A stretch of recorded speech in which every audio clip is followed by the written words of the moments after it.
Coming to you live from Gotham City, it's the 10 Point Podcast. My name is Bruce, but I have found that if you make yourself more than just a man, if you devote yourself to an ideal, and if they can't stop you, then you can become something else entirely. You can become the 10 Point Podcast. Joining me in my podcast of shadows this week. Look, if you start pretending to have fun, you might even have a little by accident. It's Chris. I'm Chris. And secondly, he loves spelunking. It's Andy. You're True. spunk. I didn't know what spelunking was. And I was like, I want to go cave diving. Also, on another random note, I think I might be having a stroke because all I can smell is garlic bread. I thought you were talking about the room that looks like you're sitting in. There's someone in here with me. We are the 10 Point Podcast. You probably should know that by now. If you're a first-time listener, go to 10pointpodcast.com. All your 10 Point Podcast needs and information is over there. Find us on YouTube. Search 10 Point Podcast. You can see video versions of the 10 Point broadcast over there. Also on Spotify, a little video on there. And you also need to watch the news from last week. If you're not a news fan yet, watch the news from last week because it's comic gold. A Chris highlight reel was the news earlier on your podcast and video feeds. So I'm hoping seek that one out. it doesn't work. Yeah, it could be a completely corrupted file. But yeah, just search 10 Point Podcast on the internet and you'll find us or something that we have done. And also give us more messages, more guesses what our themes are, more stuff. Recommendations for the wheel, all this sort of stuff. We have loads of listeners and we only have about 5 or 6 people that religiously message us. So thanks for the 5 or 6 people that religiously message us, but we want some other people. I want like Claudio from Rio de Janeiro. I want that person that loves Chris's foot fetish. I want even that Robert Pattinson fan back, but yeah, Robert Pattinson flagged off. Yeah, exactly. Bring them all back. So yeah, we want to hear from you. We want to hear just thoughts, recommendations, everything. What you think's good, what you think's bad. Tell us. Even some laptop recommendations. Yeah, favorite. Or Chris. just buy Chris a new laptop. He'll send you a picture of his feet for a laptop. You can donate over at 10pointpodcast.com. We have a donation button over there, and you can help pay for Chris's new laptop. Although I don't know, I quite enjoy him having the terrifying look on his face. Having like a meltdown. Anyway, that's all the information. We're all over the internet. Just search 10 Point Podcast. Usually us talking about movies or television shows. Better get on to point number 1 on the 10 Point Podcast. What is the point? The point this week, the 2005 action crime drama Batman Begins. Brought to us by Warner Brothers Pictures that we have done like 1,000 times before. Examples: The Goonies, Little Shop of Horrors, Batman Returns, Falling Down, Demolition Man, The Prestige, Rock'n'Rolla, Beautiful Creatures, and Edge of Tomorrow. Some ups and some downs. We've covered all them before. You're getting them in before they go bust. Yeah. Trying to rekindle Warner Brothers. This film is produced by DC Comics, and this is, despite us having done Batman Returns, the first film we've reviewed that's produced by DC Comics. They must have just licensed out the characters for Batman Returns, and also produced by Legendary Pictures and Synopsis, which are basically rolled up into one. We did them before on Interstellar. They do all Christopher Nolan's films, and he is the man behind the movie, but behind the character of Batman was Bob Kane, and this is based on his character he wrote for DC Comics way back in the 1930s, 40s, something like that. Way back when, one of the early on DC Comics Detective Comics #1 or something like that was his first appearance. Yeah. Something like that. So a classic DC Comics character. The film, written by David S. Goyer, who name I recognise. I'm like, is he a common Christopher Nolan contributor? He's just a common guy working in everything that we talk about on the podcast. Writing credits for David Goyer. Dark City was one of his known for, but I'm unaware of it. But after that, the entire Blade trilogy is probably where I know his name from. Then he wrote Batman Begins, Dark Knight Rises, and Dark Knight as well. He was the creator of the Flash Forward TV show. That was a banger. That was a banger of a show. Yeah, that came out. I never saw that. My memory banks. He wrote Call of Duty Black Ops 1, 2, and Cold War, which is quite an intriguing thing for him to write of. He was the writer on Man of Steel and Batman vs Superman: Dawn of Justice. He wrote Terminator Dark Fate as well, which is a good one. Just that one, no Terminator one. And he is one of the main people behind the Sandman television show that Andy talked about this week. That's on Netflix at the moment. So yeah. See, we have this weird. We don't research this thing. We just fly by the seat of our pants on this thing, and everything just falls into place. It's always retrospective when I dig deep into what we're doing every It's week. like we just naturally know movies. Like all these people go out, they think they do things. They're sitting in interview rooms with The Rock and shit like that. We just know shit. Like we should just be out there spinning our old shit, and everything just falls into place. Subconscious movie kind of masters that we are. I mentioned already, this film also written and directed by Christopher Nolan, so films that he has both written and directed.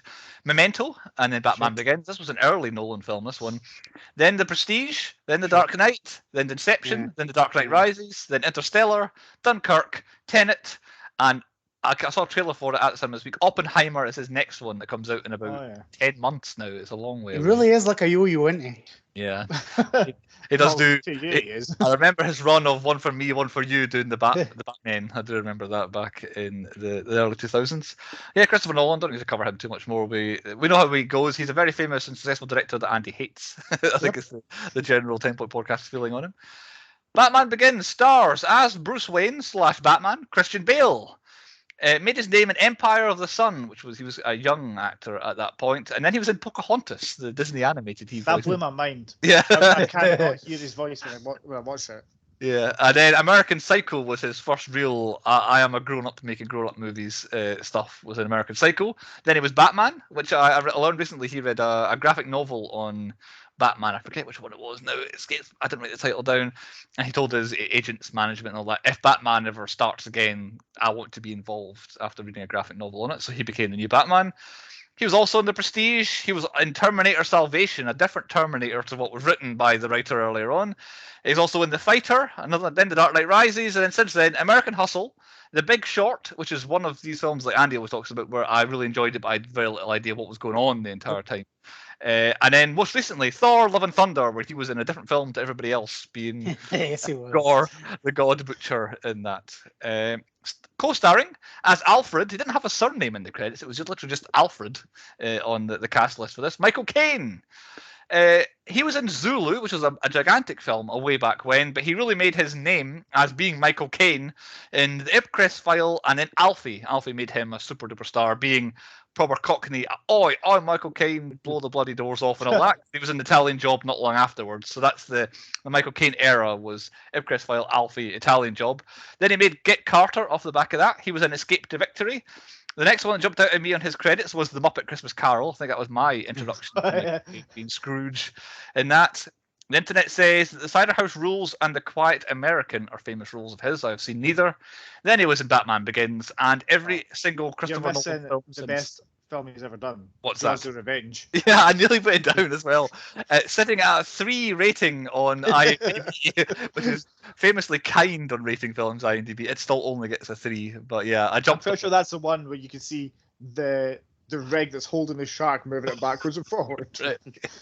But yeah, Michael Caine, pretty much when Christopher Nolan rings him up every 6 months to say he's making a new production for him to be in, is kind of where his career has gone now. Third on the cast list as Ducard, and we'll get into more of what he was later on, Liam Neeson.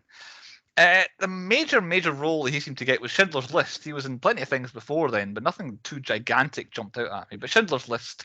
Since then, he was in Rob Roy, which is kind of like Braveheart, but not. It was a different guy. I had no idea that was him. Yeah, yeah. And then he was in Star Wars: Phantom Menace, Love Actually, a film called Kinsey that I'd never heard of. That was one of the things the internet says he was famous for. I've never heard of Kinsey. And then Batman Begins, and afterwards Taken, and he changed his career at that point. He was in many action/crime movies after Taken, a sequel to Taken, and many Taken ripoffs that he was able to be in. Back to video games, he was in Fallout 3. He was the dad that you're chasing after in Fallout 3. He was in the A-Team. He was in The Grey, which is a little bit of a deviation from his action movies, and then he shows up in pretty much every Star Wars thing, doing one scene or a voiceover, being Qui-Gon Jinn as well, and that's where Liam Neeson is at this point. Star Wars and action movies. Back to Batman Begins, though, on a budget of $150 million, one of the highest budgets I think we've seen. Opened in the US for $49 million. Final US gross $207 million. Final worldwide gross $373.5 million. A big money maker, hence it spawned a trilogy. was released the week of the 15th of June 2005, which seems so long ago now when I think about it, which meant it qualified for the 2006 awards season. So at the so-called major award ceremonies of 2006, it got one nomination at the Oscars. That was for Best Cinematography, and it lost to Memoirs of a Geisha, won that at that particular award ceremony. Chris shaking the head at the He's like, nope. no, not that one. Three Okay, nominations for Batman Begins at 2006 BAFTAs. Best Production Design lost to Harry Potter and the Goblet of Fire. Best Sound lost to Walk the Line. And Best Special Effects, it lost to King Kong. Remember that film? That was the Jack Black, Peter Jackson one. At the 2006 MTV Movie Awards, it got 3 nominations. Best Villain, Cillian Murphy, lost to Hayden Christensen in Star Wars Revenge of the Sith. That's the worst one to lose. Oh my god. Best Hero, Christian Bale. He was the winner at the MTV Movie Awards. Hey. He's the one. And then Best Movie of the Year at the MTV Movie Awards lost to Wedding Crashers. Strange to think of them being in the same category, but it were. But the actual major movie award ceremony of 2006 was the Saturn Awards. And it got 9 nominations, did Batman Begins. Best Special Effects, lost to King Kong. Best Costumes, lost to Chronicles of Narnia, The Lion, the Witch, and the Wardrobe. I remember that one as well. Best Music, lost to Star Wars Revenge of the Sith. Best Director, Christopher Nolan, lost to Peter Jackson for King Kong. Best Supporting Actress, Katie Holmes, lost to Summer Glau for Serenity, a name I had not heard till last week's podcast where Andy mentioned Summer Glau. Yeah, Summer Glau. See, I told you, we know shit. Yeah. Exceptions. Best Supporting Actor, Liam Neeson, lost to Mickey Rourke in Sin City. Best Writing, it was the winner at the Saturn Awards, was Batman Begin. Best Actor, Christian Bale, was the winner at the Saturn Awards. And Best Fantasy Film was the winner at the Saturn Awards. So it got 9 nominations. Say this is real life, this shit. 3 wins. Yes, that actually happened. So reasonably successful in the awards in 2006. I've got a synopsis for the film here, written by Dark Horizons. I think that might be a pseudonym from probably Claudio from Rio de Janeiro, Brazil. He knows we're on to him, so he made it. So this is what Batman Begins as it goes as follows. As a boy, a young Bruce Wayne watched in horror as his millionaire parents were slain in front of his eyes, a trauma which led him to become obsessed with revenge, but his chances cruelly taken away from him by fate. After disappearing to the east, where he seeks counsel with the dangerous but honourable ninja cult leader known as Ra's al Ghul. What a sentence. Dangerous but honourable ninja cult leader known as Ra's al Ghul.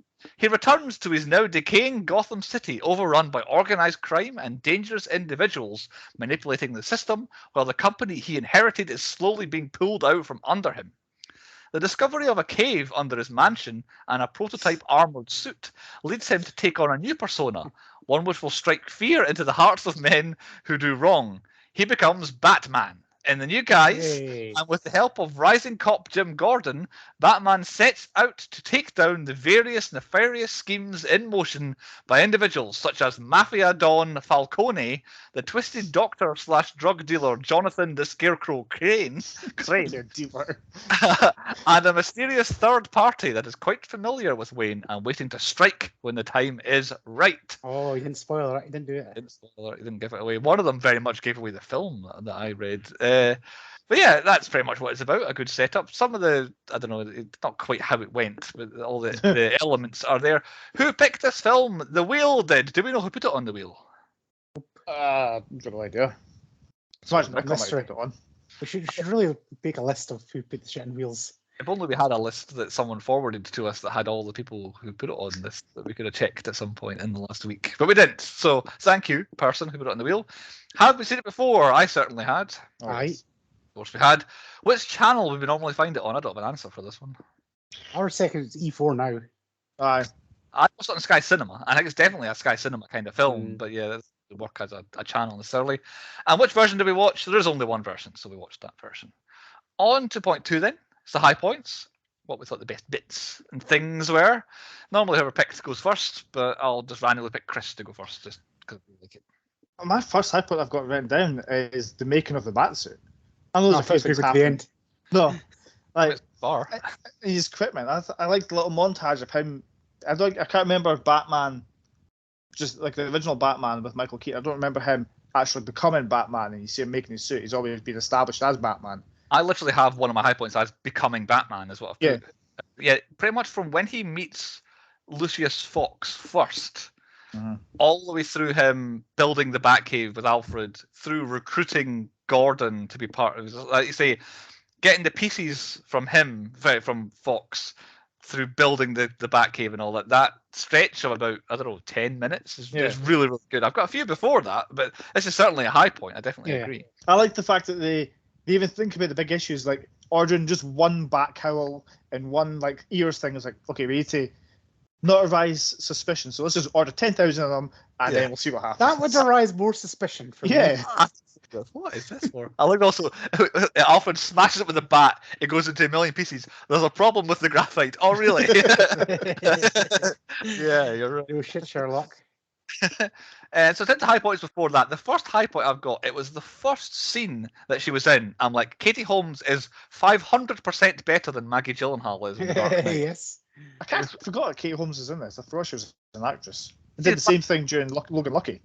Of course, yeah. Katie Holmes is by no means a great actress. Like, she's not the best actress that ever lived. But immediately, I'm like, if you had just been The Dark Knight, I could not pick a hole in the entirety of The Dark Knight. Like, The Dark Knight might be a perfect film with Katie Holmes. Maggie Gyllenhaal does a good job of dragging it down. So that was my first high point. But she only not in that because of Tom Cruise. I think it's essentially semi-retired, and she not, and she was like, whether Tom Cruise was involved necessarily in that. Scientology, I reckon. Yeah. Sorry, any Scientologist fans we have here. But I've got a couple of stretches before becoming Batman as high points. So I've got the trial of Joe Chill into when he first meets Falcone, just before he goes on the run. So the first flashback, I never remember where this film starts. The bit where he's like randomly in a prison in Asia. I forget that's where the film starts, but the beginning of his adult story in Gotham, where the trial's happening and he's going to kill Joe Chill outside, and then someone comes up, Falcone says hi or whatever it is, and shoots him in the gut. And then I really like the scene between him and Falcone in the kind of the restaurant where all the judge and all that are sitting around about, and then he jumps on a boat and takes off. I like that bit. And the other high point before becoming Batman, the final test at the League of Shadows. Yeah. Where it's the formation fight, where every time he does something, they'll step forward and step on. I really like the kind of the choreography of that.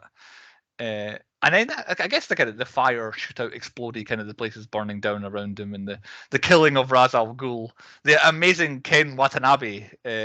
I'd forgotten it was him being Ra's al Ghul at that point. Godzilla's greatest ally of all time. The one bit of trivia I found basically on this was that Ken Watanabe is not speaking Japanese. He's not speaking Chinese. He just made up some random gibberish. Oh God! Liam Neeson, like, he knew his English part of the script, so he's just in the background just going blah blah blah blah blah blah blah blah. It'd be like Jabba the Hutt. Chuki Han Solo. Exactly, yeah. So yeah, apparently it was Urdu is what it says somewhere in the production notes, but it's not. It's just complete made up language that Ken Watanabe. Amazing. But yeah, I like that run near the beginning, but it's not the absolute beginning. But yeah, after becoming Batman, there's other bits and pieces. So who else? I keep forgetting that the League of Shadows is present day. I keep thinking that's him again, thinking back, and then him being back in Wayne Manor's present day, but. Yeah, the timeline's a wee bit naughty around there, not naughty with a K, where you're not actually sure what's happening when. The only thing that stands out is the facial hair, which I'll definitely come to on later. You can kind of happening there. My high point is, shut up, Chris. Let me do something, prick. So my first high point is I decided to watch this on 4K Ultra HD version, which actually works because it's a newish film. They can actually upgrade that shit, because when you get an old like it's been upgraded to 4K HDR, it's like it looks like dots everywhere. This film actually holds up. Like, I know it's only only a few years old. Fucking hell, I feel old now. Yeah, 2015, but yeah, it still holds up pretty well. Like, and they can remaster it, and it could have just came out yesterday. Yeah. Oh yeah. Well, I'll come to that later on as well. But yeah, it feels like it's not dated yet. There's a question about Christopher Nolan's Gotham City, where it seems to be its own little pocket universe where some aspects of it are kind of old-fashioned. Like when when Bruce Wayne's a little kid, it feels like he's growing up in the 50s. Yeah. It's like yeah. it would probably be like the 70s, maybe. It'd be kind of when he's growing up. It feels like a wee bit older than that, and there's certain aspects that are like technology seems to be a wee bit further behind in Gotham City than it did in 2005 in the real world. But which does help. Again, we've always found on the podcast here that if a film is made like looking backwards, it stands the test of time longer. Like Grease was made 20 years earlier than it came out, so it does help. So I think it's actually the first high point that you guys have not mentioned yet, because you're going to get to there any second, the Tumbler. Yes. What a Batmobile! I like that. The growl that it makes is bellissimo.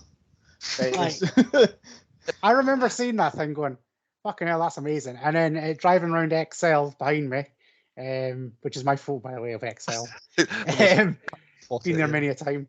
But yeah, that thing, just like, I remember seeing this in cinema going, that is amazing. And then about 2 years later, we actually had it at one of the Comic-Cons, and I actually got to drive it. It's amazing. I didn't go past like 2 miles an hour, but it was still good. What happened though, Andrew? I might have broke a bit off of it by accident.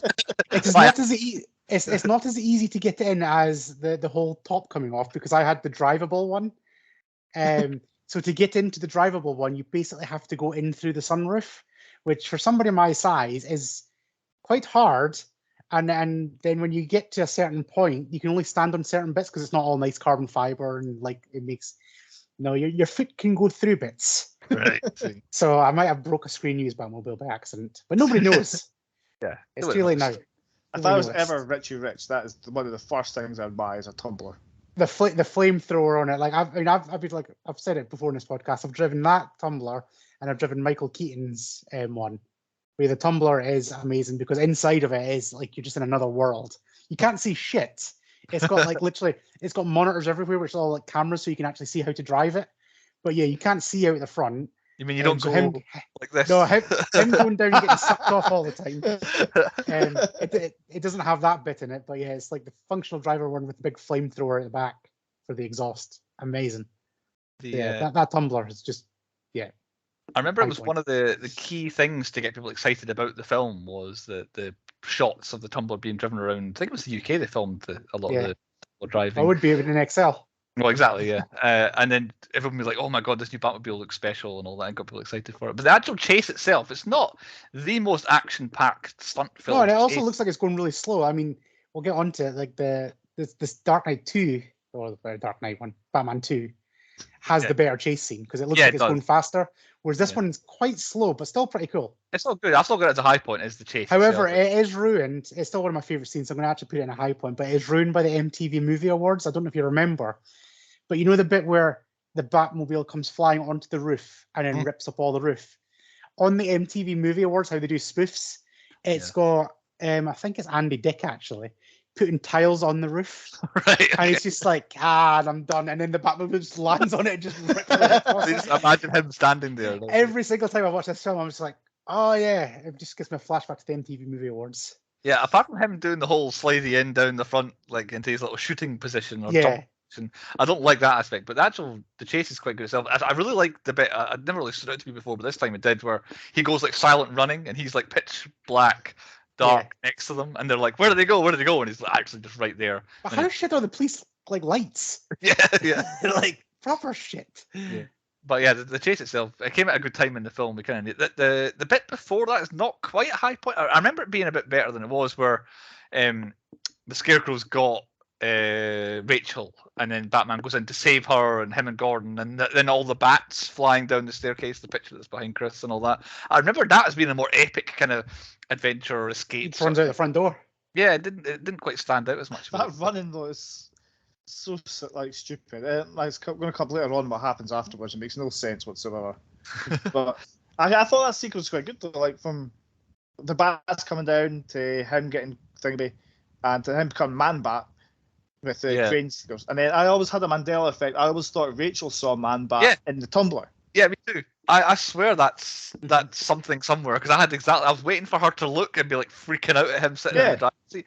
So I don't know if that's in the second one. Has it come up again? Because Scarecrow is in future ones. Yeah. So, but yeah, I swore that happened as well. So yeah, definitely a Mandela effect there. I do only have actually one more high point. So if you all right, I've got one more then. because I think it's kind of an encompassing one. I like the way, kind of like the MCU did, where they don't have special powers. So Batman obviously doesn't have any superpowers, but I also like how they did this film where the villains don't, like Scarecrow, like is a Scarecrow, like he is like thing, but they've just made him like a drug dealer that's got like thingy, and I just like all that kind of stuff. It's like you could believe this. It's not supernatural. It's not over the top. Obviously, Lucius Fox's gadgets, they all make sense. It's like, oh, that's for spelunking, that's for doing important. this. Yeah, they're all the things Batman has are for another purpose that he repurposes, if you know what I'm saying. Yeah. And then even the microwave thing. Sorry. I was going to say, I'd like to have seen how Christopher Nolan would have encompassed a Superman and things like that if he was going to do it. If he was just like said, I reckon with some kryptonite and a batsuit and then put Ben Affleck into it. Any other high points from you, Chris? Just the soundtrack for me. I thought Andy was still going. I thought he'd wound up his. Yeah, the soundtrack itself. Again, I watched with these headphones on, so I had the score blaring in my head. It's not a classic, famous Hans Zimmer score, I but thought it was really good. Every time the Batman song came on, I was just like, Batman. Yeah, Batman. I just wanted to keep saying Batman. It's good, but for some reason it's not been as famous as some of the other ones. Like for me, I hear apart from the Batman, the kind of Batman noise that they have. Other than the rest of it's not necessarily jumps out at me as being from Batman Begins or otherwise, but it's still very good. You can barely fault Hans Zimmer in any bit of music he ever made. Really, it's pretty good. So my final high point is pretty much when Ra's al Ghul appears at Bruce's birthday party. It's quite again. We've probably all seen this 3-4 times each, so we know Ra's al Ghul's coming back. And I think if you watch the film close enough, you know Ra's al Ghul's coming back. So you're not surprised. But the way it's Ra's al Ghul, how does it go again? Ra's al Ghul, quite like the lady introducing him, and he turns around and it's a different guy. He's like, "You're not Ra's al Ghul," and then Liam Neeson's here. The whole time I've been Ra's al Ghul. I quite like that little kind of twist, return, reveal, and also the whole time Scarecrow's talking about my boss is coming and people are coming and all that sort of, and then for him to rock up at Bruce's birthday party rather than part of the whole crime half of the film, it's the birthday party half of the film. I quite liked, but that's my final high point. I think I've got one more to sneak in, and I literally thought of it as you were talking and then forgot about it instantaneously. It's one of those ones. So I'll come back to it. Move on to low points then. On point 3, the low points, what was the worst things were? Straight off, the sticky on. Oh, I forgot. I remember. This is one of these films where the film's called Batman Begins, and it has a perfect movie title because it's where Batman begins. Yeah. So that deserves a high point because they called the film right. The only issue I have with the title is that the rest of the trilogy is differently titled. So it becomes then The Dark Knight and The Dark Knight Rises. So it's always known to me as The Dark Knight Trilogy. Yes. But this one's called Batman Begins. So technically, this should be called The Dark Knight Begins, then The Dark Knight, and The Dark Knight Rises. But so the title stands out different from the rest of the trilogy. But you're right, it's absolutely perfect at that. Low points. First one, sticky on facial hair. Yeah. Mainly Christian Bale's hilarious. Looks like he's just taking his face was horrific. Dipped it in glue and then dipped it in some hair that was lying around. But Liam Neeson's is pretty hilarious as well. His sticky on goatee. Sometimes it's like it seems to shift from different shots it has. It's not quite the same way it's pointing. However, Ken Watanabe's weird sort of twisty sort of moustache that's weird. I quite liked his thing. But yeah, the sticky on facial hair was my first low point. But including that, the first 15 minutes is a low point for me. The prison. I'm the same. The prison, the mountains, and then once again the Wayne's snuffing it in that alleyway next to the theater. It's a fun fact. That's the first time I'd ever seen the Waynes die. Oh, really? I can't remember like the Batman film with the Joker. Every Batman film has it. Yeah, Batman Forever was my one seeing it. So I'm sick of it now. The prison is. I really feel like you just could have started the film with him climbing up the mountain, really, and like the whole prison at the beginning. As well annoys me. How does everybody in a film seem to know where they're going? He just gets dumped off somewhere and goes, go up a hill, find a flower, you'll find a fucking Tibetan thing. It's even less. It's go up the mountain, pick a flower on the north side, and take it to the top. And you look at it, the thing is about like hundreds of miles across. How do you know where the top is of this thing? Maybe he was trying to find it for months. He's walked up that mountain 3 or 4 times, finally found the right side. Yeah. You think I might have grown proper beard here by then. Yeah. But yeah, it's a bit unnecessary. My low point is kind of echoes yours as well. Like the start is so fucking slow, and I hate a slow start. Whereas I'm going to keep referencing it. The next Batman film, they come out swinging. Yeah. They have a bank robbery. You get the Joker. Boom. This film is like, right, we've got Batman, and then it's like straight away, it's like you're getting trained by Ra's al Ghul. He's a bad guy.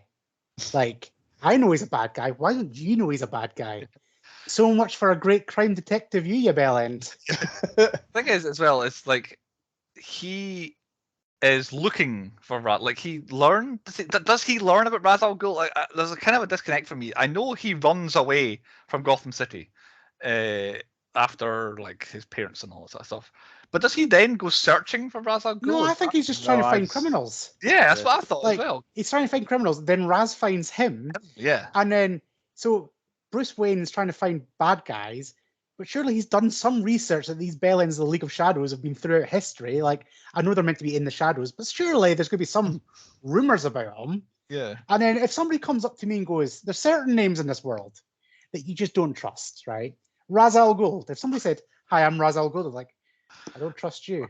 Your son name is Ghoul.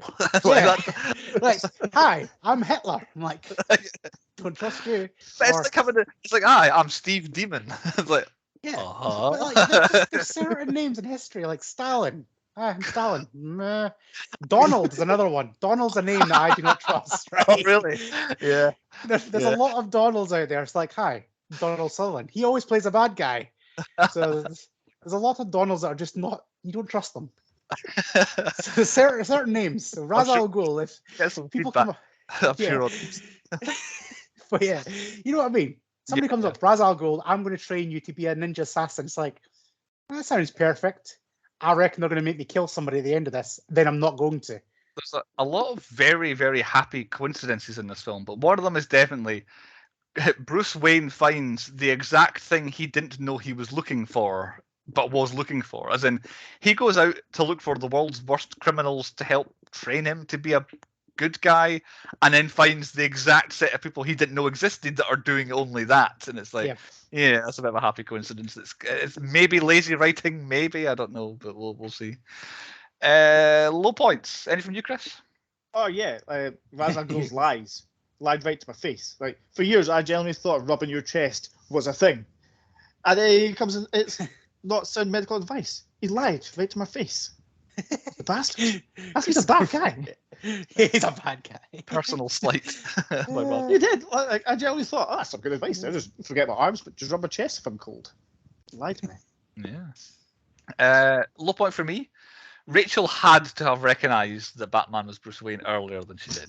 Like, she pretty much handed it to her at the end, but there are scenes where he was barely doing the Batman voice. He was just talking as her best pal of all time, who had been gone for a while, but had now been back for a while and had conversations with her as Bruce Wayne. And he's just standing having a chat with her, saying, take these things and give it to somebody and all that sort of stuff. It's like, you're Bruce Wayne. How did she not recognise him? The fact that you've brought it up, the Bat voice, I mean, it's a bit of a joke now, but just because you go, Batman, doesn't mean nobody can just tell you. He's also at about a 7 in this. Like, he fully Batman voices it for, I think, Dark Knight Rises. He kind of, as he becomes longer Batman, he more Batmans it up. But it's only about a 7 in this one. And I think I did read that he lost his voice, I think, Christian Bale, doing the Batman voice. So maybe that's why he gave up on it in some scenes. But yeah, he's not fully Batman the whole time. And I've only really got one more low point, so I'll let you guys. I've got a couple more, then I'll fill in some gaps. Right. Young Bruce Wayne. He 100% killed his parents. He is all to blame on that one. No matter all the way through the film, people are like, oh, no, it wasn't you. That little shit should just sat there and fucking watched. Like, opera tickets are not cheap. It looks like a belt of a show. Like, I'm not an opera fan, but that looked entertaining enough that I can actually sit through this. Yeah. All he had to do was go like that and not look. Yeah, exactly. Yeah. And then, so he killed his parents. Like maybe Thomas Wayne's got a little bit because he went out the side fire door, which I would have just went out the front door. I've got that. It's like, for what reason did they go out the danger, red alert fire door when they could easily just walk? Their car was probably waiting for them out the front. Like, they're going to. There must be a valet with a ticket with their fancy. Alfred is parked around the corner or something like that. Exactly. But go into the death alley for no reason whatsoever. Take a train there. Oh, they did. The road on there. Oh, they did actually. Yeah. But Yeah, still, well, if I was Thomas, I'd be like, Alfred, Bruce is not feeling right. Can you bring the car around? Yeah. I'm sure he'd be there seconds. Yeah, bring the ropes around. But of like, course, I'm Just saying Bruce picking Wayne. up some ladies. Yeah. Sorry, ladies, gotta go. The boss wants me. yeah. But Bruce Wayne 100% is fully at fault. Like, he is a little shit. Joe Chill had a major hand in it. I don't know. My next one is like, it's just more picking faults with it, but surely eating a falafel in the piss and rain is just gross. Oh, that annoyed me. Like, why is that guy not shut his shop? Like, he's still going. Like, all the meats are going to be wet. I don't like eating out in the rain. I've got to be in a dry environment to eat my food.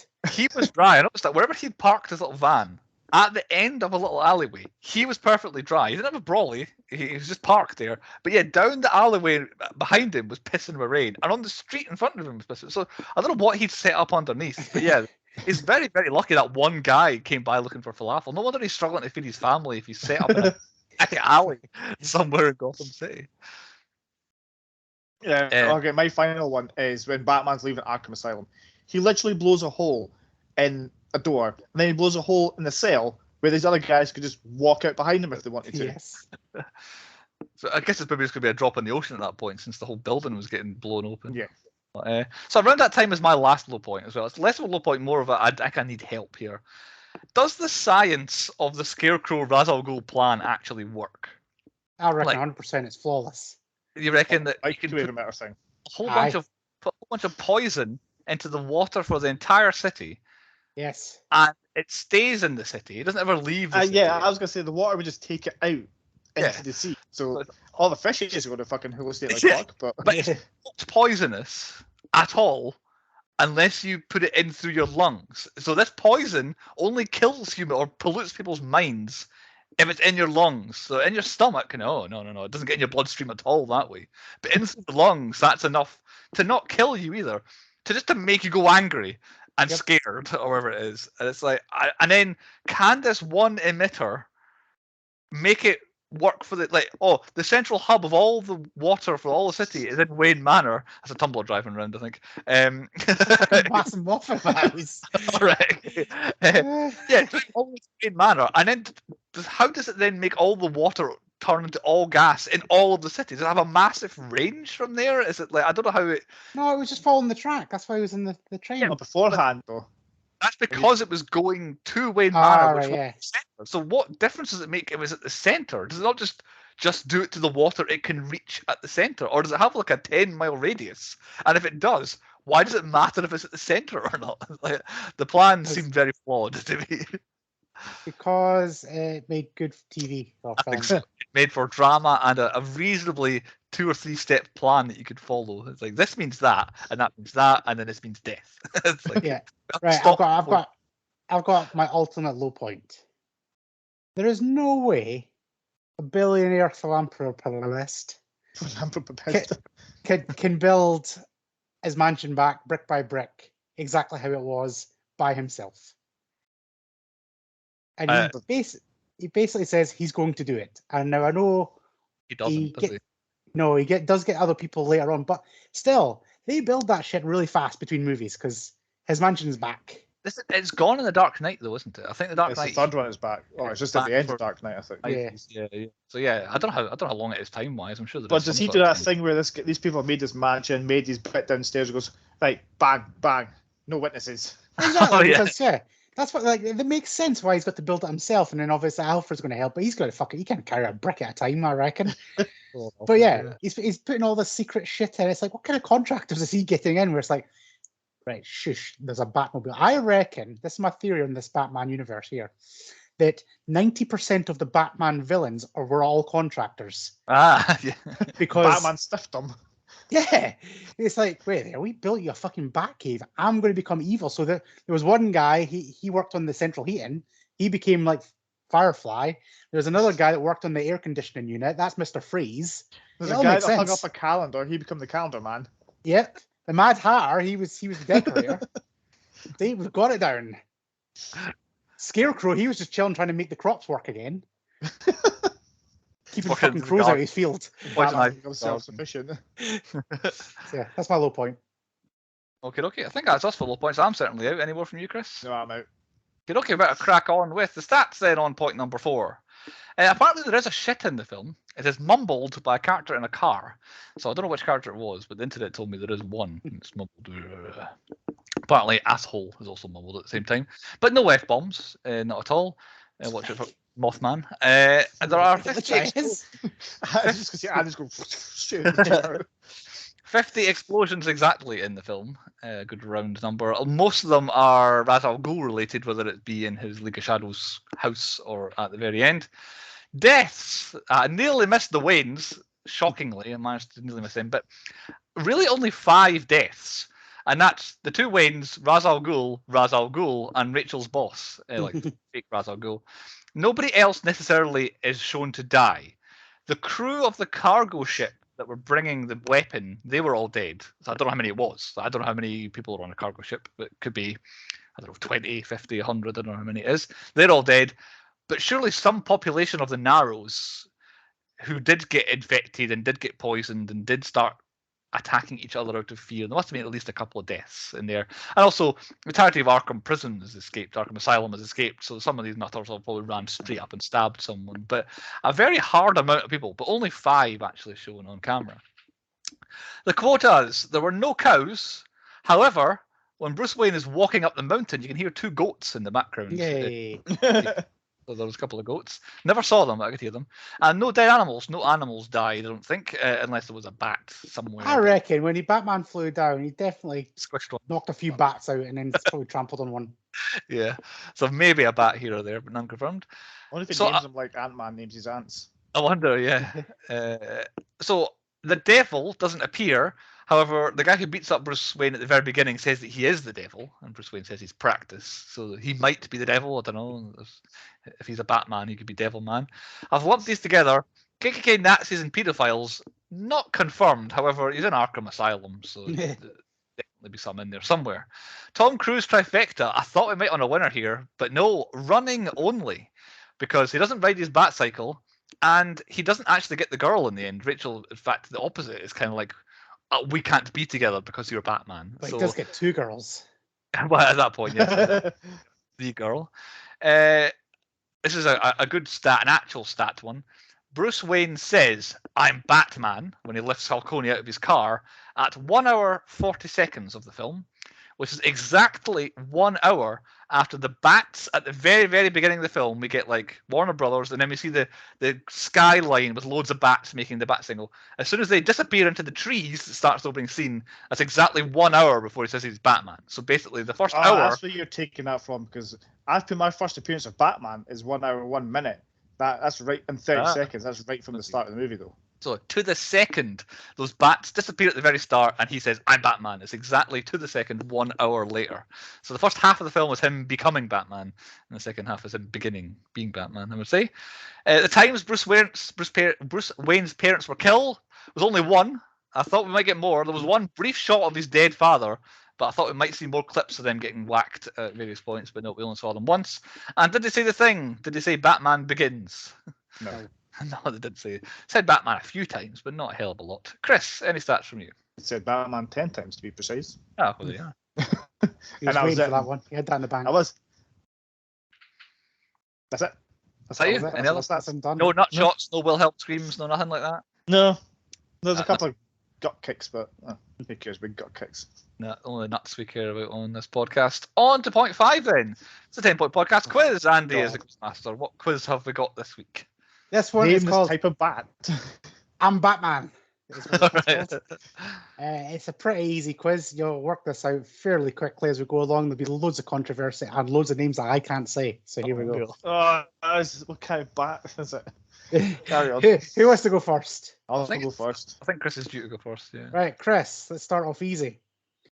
Who played Robin in Batman Forever? I'll give you a clue. This entire quiz is about Batman films. Okay. What's the Craig O'Donnell? Passing over to Bruce. Chris O'Donnell. There's Chris O'Donnell. Right. Bugger. Bruce, who played Batman in Batman and Robin? George Clooney. No. Who played Batman and Robin then? Oh, it's George Clooney. Yay! Oh, right, fucking hell. I was like having a wee panic attack here. I was like, what the hell? Chris. Right, this one could cause controversy, so it could either be 2 or 3 here. Right. Which character? No, the character Bane appears in which Batman movies? The Dark Knight Rises, Batman and Robin, and I don't know the names of all the animated ones. Yeah, I was going to say, are we including animated in these? Because Only live action ones. Cool. I'll go So- with the 2 that I said then. I'll give you, because that's what I had written down, but I would have also accepted the Lego Batman movie, Oh yeah, of course. Yeah. because that does go live action in one bit. Oh right, okay. Bruce, Yes. who directed the 1989 Batman movie? Directed that. I think that was Tim Burton, wasn't it? It is Tim Burton, you're correct. Right, here we go. Let's start butchering some names. What is the name of Marina Cotillard's character in The Dark Knight Rises? Marion Cotillard. That's the one. There we go. What's her new name? She's This means this is getting passed over and Bruce is getting it right. No, he isn't. it's wrong, but she's Natalia Al Ghul. It's getting passed over. Bruce. She has Ra's al Ghul's daughter. I can't remember what her name is. Miss. Miss Al Ghul. No, Miss. No, I can't get. I'll be here. I would have accepted Miranda or Talia Al Ghul. Oh, I do know what? I had Miranda. I thought, do you know what? He's going to go technical here. So, fucking Natalia. I would have took one of the other. I had here we go. Natalia. Me in my first. head. It didn't Bruce. sound right. In which movie can we see the first, and it still holds up, only live action appearance of Batgirl? Which movie? Is that Batman and Robin again? It says Batman. Yeah, and Robin Robin. again. Right, Chris, this is a Sensing clue for theme you. here. Which actor voices Batman in the Lego Batman movie? Will Arnett. There you go. Give you an easy one. Bruce, back to directors. Mm-hmm. Who directed the 4th Batman movie? Batman and Robin again. I think that was Joel Schumacher, wasn't it? John Turturro appears as which character in The Batman? Chris. Falcone. It is Carmine Falcone. I'll give you that. Bruce, easy one for you. Sorry, I'm trying to work out who you were talking about. The Boy Wonder is the nickname for which character? Robin from Batman and Robin. Robin. All my answers would be Batman and Robin. Right. Changing it up slightly. It did have a film, so it counts. How many series did the Batman TV show have? That is the 6. the classic one. The original. Yeah, the old classic one. What are you going for, Chris? 3. 3. It is 3. Yes, you're right. I might have guessed. Bruce, how many Batman movies has the Riddler appeared in? Batman movies as the Riddler appeared. I think. There's a bonus point to name them as well. All right. Well, he's in Batman Forever, and he's in the Batman. I don't think there's any sneaky other appearances, so I'm going to say 2, and that's them. Wrong, Chris. Steal the Oh. points. There's one more. Wait. You said how many? Ah, he No, said I want to name the other film to get the point. You to steal the point. He said, yeah. To steal the point, name the other one. I don't know. The Batman, the original Batman. Nope, it was the Lego Batman movie. Oh, for fuck's sake. Okay. Who's the last question going to? Is it Chris? Me. Oh. It's I think Chris's. Bruce is absolutely destroyed because I've, all of them have been fucking Batman and Robin. I've got the score as 5-5, so I think we're. All right. Eh?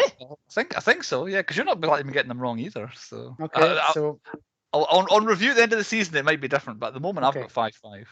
if Bruce gets this right, he could win it then. Right. If Chris gets it right. Or Chris. All right. Chris gets this right. Fucking we can- shenanigans. Oh, Chris I don't know what's started. going on. I was like, never going I to don't win know. this. Yeah, but Chris Somebody started, fucked so up here. this, Did you? no, but Yeah, I just it was answered. the first one. It's Chris's question, All right. Whatever. but I'll give you another. I'll give you. If he gets it right, then we'll work out something. we don't know. Right. yet. Which, right, it's going to be very specific in this one, Chris. Listen to the question. Which two actors have portrayed Two-Face post-transformation from Harvey Dent in a live-action Batman film? Oh, I get it. Yeah. Oh, fuck, what's it called? The Tommy Lee Jones and Aaron Eckhart. You got it right. Right. Right. So now I'm in a predicament. So I So, think Chris has had one more question and has answered it right. I think. yeah, so I don't have any more questions. So what I'm going to do is a penalty shootout.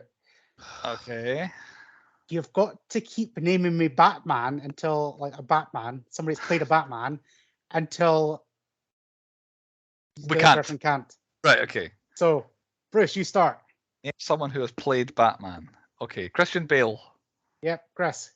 Val Kilmer, Bruce. Michael Keaton, Chris. George Clooney. Bruce. Will Arnett. You bastard. Chris. Robert Pattinson. Bruce. Well, I'm at an impasse now. Good after us, shit. Three. Adam West. Two. Oh, you Yep. bastard! Chris. 3, Um, 2, 1. that kid there. That You kid- could have had the kids, but yeah. So, so yeah. You've tied it up. I think it's a tie. I think we'll let it draw. Yeah. I'll review that at the end of the season and see what actually Something went happened wrong there. somewhere along the line. Yeah. We've got two engrossed into Batmans. So maybe I draw, but yeah, yeah. Chris, you did keep up with me. You kept up with me there, Chris. I don't know how. I don't think I Not ran away with surprised. it. Like, you're destined to win that one. When all the answers were fucking Batman and Robin. The worst of all the Batman films. Anyway, on to point 6. Movies within movies. Chris, I hope you did the 10-point podcast universe because I took one look at the cast and did not bother. I did as best as good, but This like, was a spectacular one. We need to Yeah. I know. There's so many people I genuinely forgot have been in other things that we watched. Like I forgot Christian Bale was in The Prestige. I'd forgot we did The Prestige, and I nearly forgot we did Rain of Fire. Rain of He was Fire. I knew it was Prestige, but I forgot Rain of Fire as well. Yeah. Michael Caine, again, I genuinely forgot he was in Interstellar, and he was in The Prestige. Christopher Nolan Because films. I go through the things and I'm like, right, he's in this film, and then I'll go through other films that I've missed. I said it before, Katie Holmes, I didn't realise she was in Logan Lucky until I've looked through the thing. She's like the parent of his daughter or something, Yeah. isn't she? Yeah. Gary Oldman was in Fifth Element as Zorg, and Leon as Leon. Stansfield. I got Best Actor award for that film. Certainly in the running. Cillian Murphy, I genuinely forgot he was in 28 Days Later as Jim. Jim. Yeah, the famous Jim. Another one, Tom Wilkinson, he was in Rock and Roll as another gangster. That's the same character. Like that's what I meant to say. He does the accent in Rock and Roller. I was like, what do you think we are, gangsters? Which is exactly the same voice as he uses to be a gangster in this film. I remember this one because it was quite soon. Mark Boone Jr. was the FBI guy in Seven. I was like, we've seen him recently. What the hell was he in? I've seen him in a film recently. I thought, I'll find out. Chris will have it. But yeah, 7. Again, Morgan Freeman, he was also in Seven. I feel like we've done him again, but I can't remember what it was.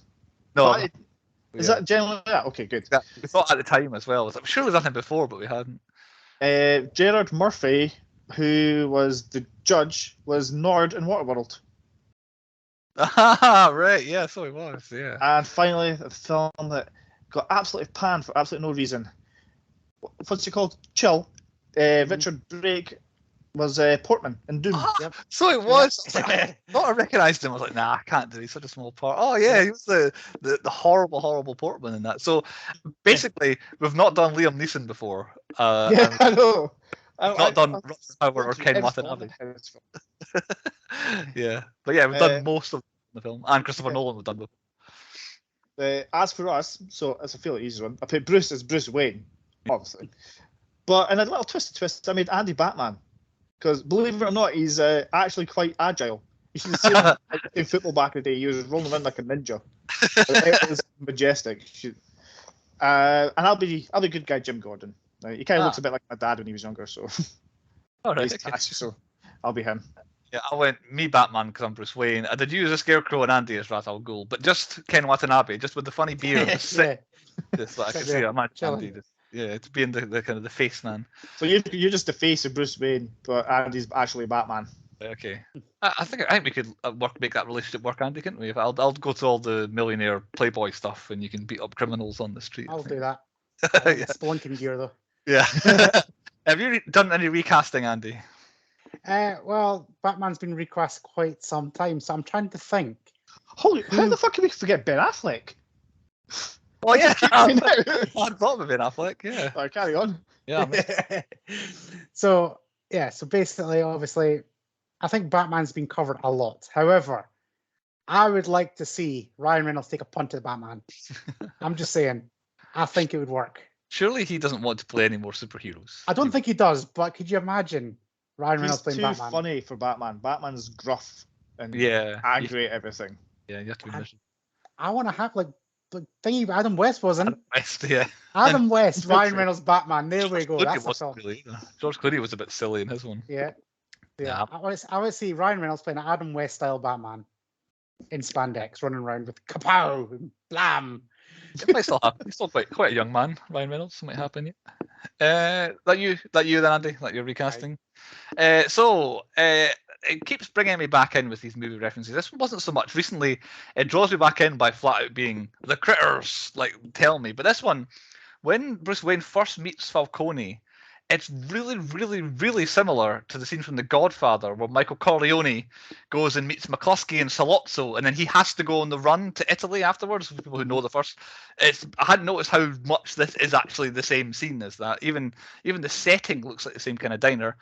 And then there's a very, very quick shot of when Batman is all kind of drugged up. Alfred has to come and pick him up and take him home.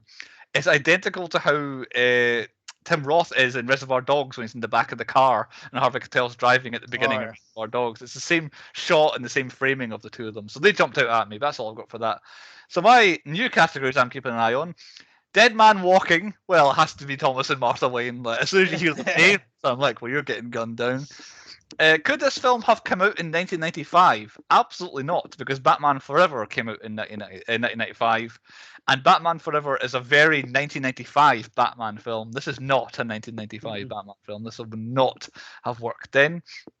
Who's in the wrong movie? I think it's Tom Wilkinson. I think he's very, very New York gangster, playing it up. He wants to be the Godfather. Yeah, exactly, yeah. Whereas everybody else is very playing it, like Andy says, very normal, like the real people in the real world. When he's all like, "Wow, I'm a gangster. I want all the money," and all that stuff.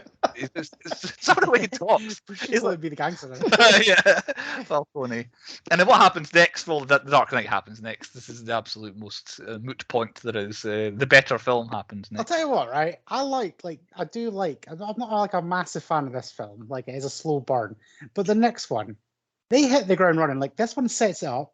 The Joker playing card, and we're getting the Joker, and then almost instantaneously within the first 5 minutes, you've got the Joker. Yeah, exactly. Like, there's no dicking around, there's no building it up. It's just he's there. Ta-da! It's one of the perfect film introductions as well of the Joker. That beginning of Dark Knight as well. It's really, really good. On to point 7 then. The tropes that need to die, Chris. I could have done the same trope from the Teenage Mutant Ninja Turtles, where one guy defeats an umpteen heroes or something like that, but I found something really annoys me is when someone's getting attacked by two people at either side or getting abused, whatever it is, and then somebody bigger attacks from behind, and the other person hasn't noticed, and the other one starts running away, and they go, "Yeah, you better run." Like, no, like as if they're going to run from a tiny little person like you, and you think, "Oh yeah, I'm actually scaring this person away." Yeah. No, I thought you well, were going you're to talk not. about one-on-one fighting again, like came in Turtles, where everybody Yeah, takes I was going to do turns. that, but I'm going to try to do different ones. I know what you mean. But it's like Batman. It was Rachel, wasn't it? Was fighting Yeah. off the people at the station. Yeah. You better run. The trope I went for was dead parents inspiring a hero to take revenge on all of the villainy and all that stuff. It's like everybody doesn't have to be an orphan. Like they can have like Spider-Man. I suppose it's because we're superheroes are all around at the moment, and being a superhero is about being alone and having to take this burden on and all that. But yeah, I'm sick of dead parents inspiring people into doing things. Any tropes from you, Andy?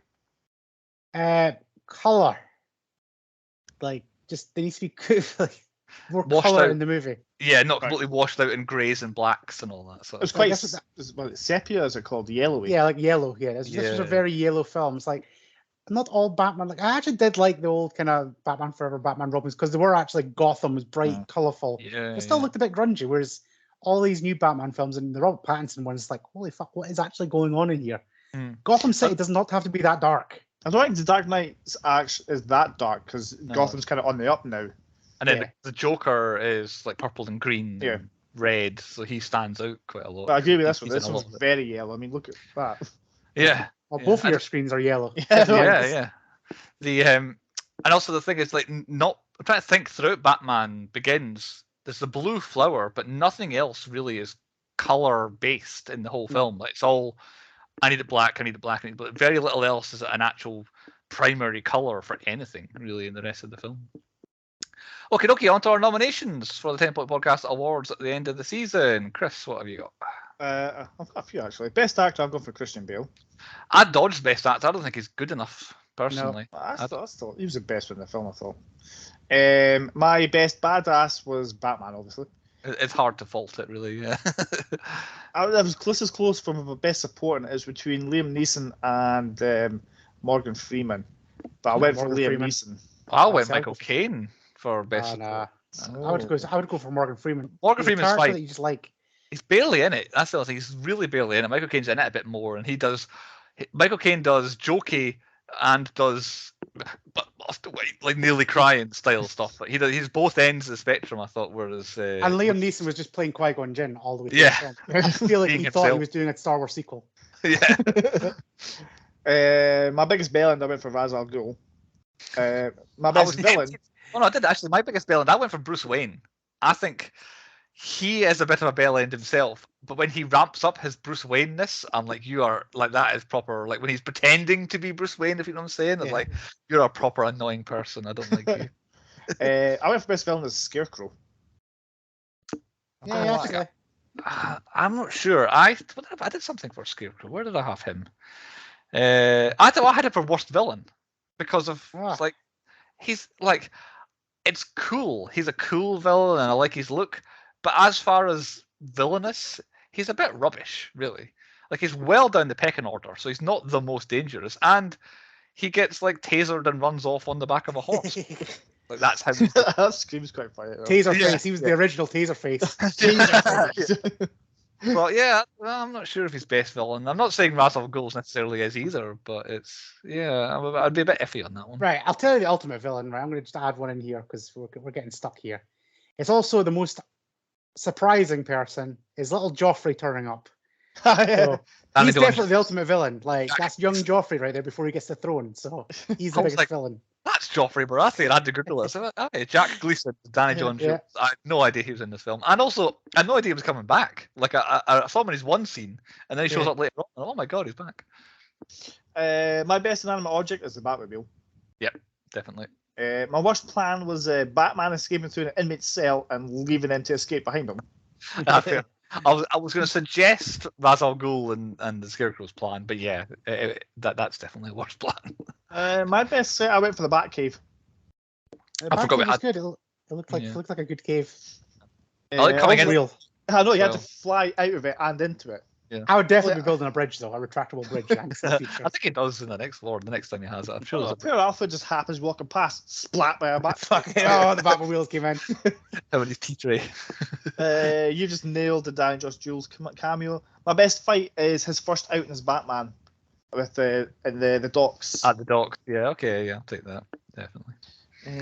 Is there a Michael Pena award? I did. I didn't bother with Okay. Michael. No storytelling in this one. My best cop, I went for Gordon. He earns promotion because he's such a good cop. Yeah. I went for the best soundtrack, Batman Begins, because it's a We've got a bang score, soundtrack. so I put Hans Zimmer. Hans Zimmer. All right, for I'll do it. best score. We'll do that, I think. Best costume, Batman. Worst hair. You shut your mouth. Yeah. That's a good bat costume. Apart from this better than the second one because you can turn his Yeah, head. it gets better. Yeah. What do I do? Worst hair, Bruce's facial hair. Yeah. Yep. Definitely. Not. Yeah. His was the worst. Aye. Best Jimmy, Jim Gordon. Oh, I didn't realize his name was called Jim. I forgot to check. That's nailed on. Best Jimmy. Most I annoying Chris kid discovered. is Bruce as a kid. Like Rachel Yeah. found that arrow fair and square, and that little bastard stole it. And then he got his parents killed. So He had a point. Like I remember when I was a kid. I can't remember exactly who it was, but I will not try and guess in case I out someone. But somebody, when I was young, found a £1 coin down my sofa in my house, and it took off with it. And I'm like, that's my £1 coin you just took there. Like, it's not like you found it on the street. It's in my sofa. So it's it's akin to that. So I'm on those grounds. I'm not saying he's a most annoying kid. He was still a reasonably annoying kid with the whole "I want to leave the opera" was make him most annoying kid. I think. Any others, Chris? that's me. What about you, Andy? Is there anything? I think Chris covered all that. I think It's a so. proper detailed list. I think he's nailed everything. I mean, I've got all the awards thingies down now, so I don't forget anything. I've got Ra's al Ghul as the best twist. Although we've seen the film before, but Liam Neeson actually being Ra's al Ghul's quite a good twist. But I think other than that, most obvious name, Batman. That was a pretty obvious. We don't hit that one very often. Worst accent, Tom Wilkinson. Worst accent. Well, no, I do have worst accent there. Worst accent. But yeah, Chris hit most of the main ones, I think, so we can easily carry on. Point 9, what is the moral of the story? I'll lead off with what the film tells us is the moral of the story. Why do we fall? So we can learn to pick ourselves back up. That's not where I thought you were going to go. Oh, right. What have you gone for, or do you think I was going to go for, Chris? It's not who we are underneath, but what we do that defines us. There you go. Maybe that's also the moral of the story. What about you, Andy? Moral of the story? Don't buy property in Gotham City. Good shout. Yeah. It's an economic nightmare. Seems to be. It was part of the League of Shadows plan to make it an economic nightmare. On to point 10, the 10-point rating where we rate the movie out of 10. I've got me as going first because I rarely go first on these ones. The problem the film has is a Batman problem, that Bruce Wayne is less interesting than every other character in the DC universe. So this film is Bruce Wayne's origin story taken from his parents are dead to an hour to 2 hours of Bruce Wayne. So it's always less interesting than here's crazy villain over here. The villains are kind of background characters because it's so much about Bruce Wayne. It's less about Batman as it is about Bruce Wayne as well. So therefore, it doesn't quite get to that, oh my god, I'm having so much fun. It's a Batman movie. Like we mentioned, Dark Knight kicks off straight away into that. However, it's very good. You can't really fault the production at all. The film is interesting enough. The worst, slowest point is the beginning. And throughout, it tells a nice story. There's not many ups and downs for high points and low points because it's chunks of the film. They're all stories and plans are laid in to pay off later on. So I'm going to go for a 7 out of 10 is what I've given Batman Begins. Chris, I've got you going next. Well, I thought it was a near flawless film. Like, there's a lot of really, really, really good points, and there's like the sound, the score is Hans Zimmer strikes it again, fucking nails it. The cast is score, isn't he? Mm. I like the sort of, yeah. Chris Every now and does, again, Chris I likes just going do. Like every now and again, just sitting there randomly bobbing my head to with some random bat theme. The cast is like ridiculously stacked. Like, yeah, really good, award yeah. constant, like Hunters Award winners, and they're all like on top of their game, apart from maybe Plenty like, of award winners. And you go down, and you go down like the what do you call him? Morgan Freeman's barely in it, and he's like one of the best actors ever. He was one winner, I think I remember. So yeah, there's so many good people in it. For me, I thought the end was a bit weak. Like it was a bit too predictable and easy to stop and kind of things like that. Also, Batman killed him. Like, yeah, just because he doesn't save him doesn't mean you didn't kill him. At worst, Gordon killed him because he shot out the train track. Like, he would surely get in trouble for that. It's like, you killed that man. But yeah, Batman. Heroes just plow through fucking shop windows and everything. and nothing gets done about it. I reckon Ra's al Ghul definitely survived. Like, he landed, it's like, all right, yep, you survived that bit. Then there was a little explosion. I was like, yeah, you probably survived that one. Then there was a bigger one. I was like, maybe not, but there's still scope for him to come back. Yeah. So it's I guess an 8 for me. I couldn't give it like a 9 or a 10. Yeah, it's not quite top tier, is it? Andy, what's your score? Well, we all know I hate Christopher Nolan. He's a bit of a wank shaft. It's not quite jizz-worthy, this film. It's not horrendous.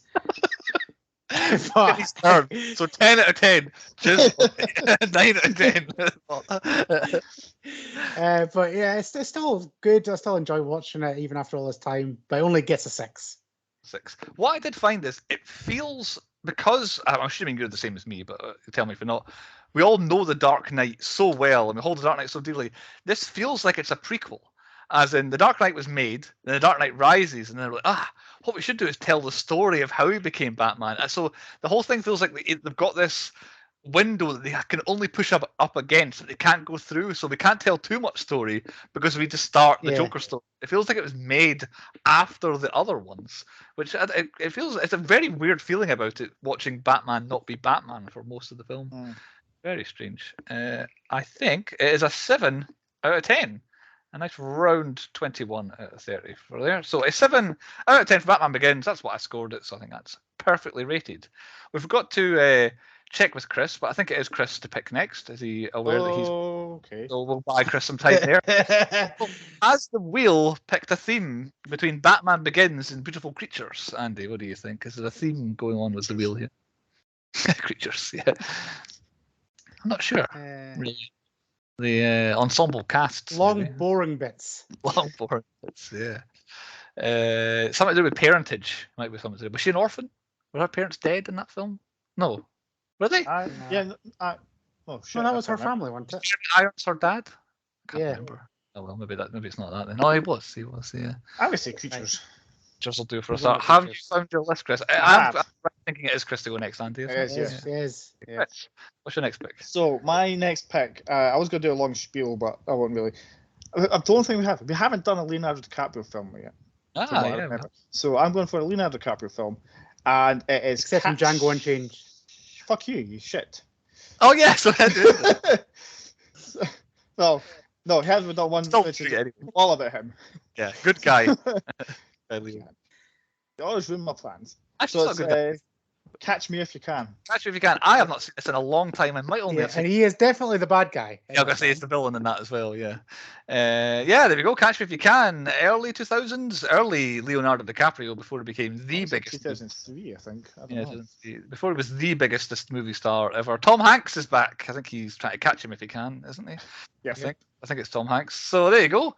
7 days. Find Catch Me If You Can. Give it a watch, and we'll see you next time on the 10 Point Podcast.